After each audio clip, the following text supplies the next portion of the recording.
राम राम भाई सभी भाइयों ने। भाइयों मैं अपने YouTube चैनल में आपका स्वागत करता हूं। भाइयों आज हम बात करेंगे वीर्य नाश। वीर्य नाश से अनगिनत हानियां हैं। वीर्य को नाश करने से अनगिनत बीमारियां हैं।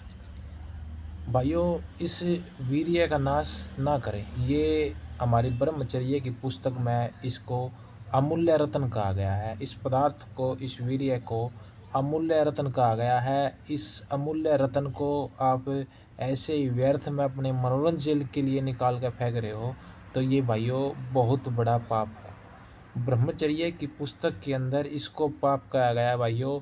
और जो पाप कहा गया है वो सही कहा गया है, बिल्कुल भी इसमें झूठ कहीं भी नहीं है, बिल्कुल सच है भाइयों।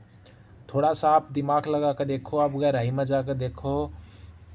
जिस वीर्य से बच्चे पैदा हो जाते हैं, जिससे आप और मैं इंसान हम सब पैदा हुए हैं, उसको आप मनोरंजन के लिए कहीं भी निकाल कर फेंक रहे हो तो ये पाप नहीं थे क्या है। जिससे इंसान पैदा होता, जिस चीज़ से, उस चीज़ को आपने इंसान पैदा ना करके उस चीज़ को ऐसे ही मनोरंजन के लिए कहीं फेंक दिया तो ये पाप नहीं तो क्या है भाइयों। ब्रह्मचर्य की पुस्तक के अंदर इसको हत्या कहा गया है, जीव की, और बिल्कुल ये जीव की हत्या है भाइयों।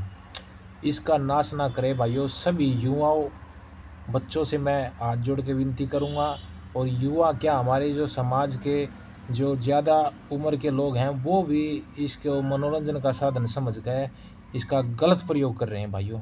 गलत, जो कि बहुत पाप कर्म है। इसका हर्जाना आपको चुकाना पड़ेगा, आप बच नहीं सकते। वो किसी बीमारी के द्वारा या कोई भी कर्म जो है बुरा, दुख, कोई भी दुख आपने उठाना पड़ेगा, बच नहीं सकते भाइयों। गीता के अंदर भी कहा गया है, श्रीमद् भगवत गीता के अंदर भी लिखा हुआ है, अगर हम देखें तो, कि जैसे कर्म करोगे वैसा फल मिलेगा। तो पाप कर्म कर रहे हो तो उसका फल अच्छा थोड़ा ना मिलेगा, उसका बुरा ही तो मिलेगा भाइयों। यही कहूँगा, बार बार आपने यही कहूँगा, इस वीर्य का भाइयों नाश ना करे। इस वीर्य को ब्रह्मचर्य की पुस्तक में ये कहा गया, जब इसको निकालना चाहिए जब आपकी विवाह हो चुका है और आपने संतान की प्राप्ति करनी है, तो उस वक्त तो आप इस चीज़ का प्रयोग कर सकते हो। अन्यथा इसको मनोरंजन के लिए, इंद्रियों को शांत करने के लिए आप निकाल रहे हो तो ये मूर्खता है, ये बेवकूफ़ी है।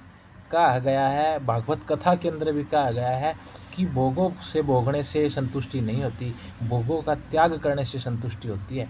आप सोचते हो मनोरंजन के लिए इस काम को आज आज कर ले, नहीं, ये आग फिर अंदर शरीर में फिर लगेगी। ये कहा गया है, एक दिन के वीर्य नाश से 40 दिन जो माइंड जो है शांत नहीं होता, ऐसा लिखा हुआ है हमारी पुस्तकों के अंदर। तो भाइयों बार बार आपने यही कहूँगा, इस वीर्य का नाश ना करें। जो ये युवा बच्चे इस वीडियो को देख रहे हैं, सभी हाथ जोड़ के विनती है, इस वीर्य का नाश ना करें। इसके बहुत सारे दुष्परिणाम है, कोई एक नहीं है। शरीर में कमजोरी आ जाना, किसी से भी नज़रें मिला कर बात ना करना, किसी भी काम में उत्साह न रहना, शरीर में आलकस आ जाना, बहुत सारी बीमारियां हो जाना, स्वपदोष होना, बहुत सारे अनगिनत रोग हैं जो शायद मैं अभी आपसे गिनवा भी ना पाऊँ। इतने ज़्यादा रोग लिखे गए हैं ब्रह्मचर्य की पुस्तक के अंदर।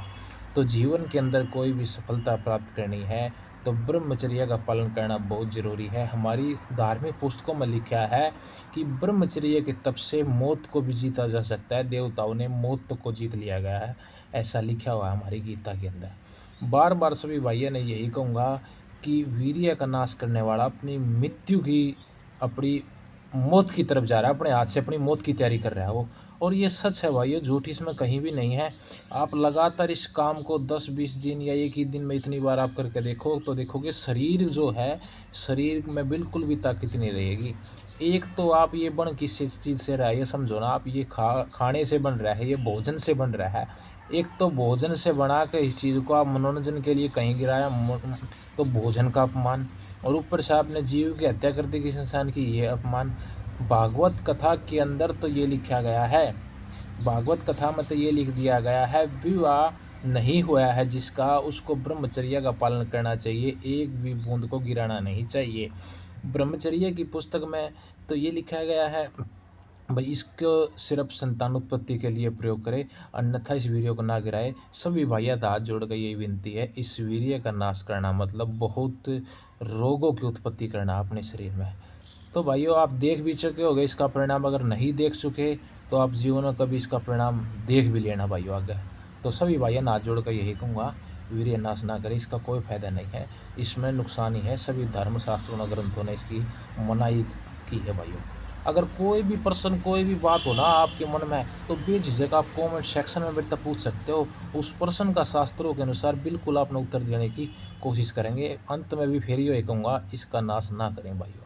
अगर वीडियो में सही जानकारी लगी हो तो वीडियो ने लाइक कर देना, चैनल ने सब्सक्राइब कर देना। यहाँ शास्त्रों की, धर्म ग्रंथों की और भी बातें आपने इस चैनल पर मिलेंगी।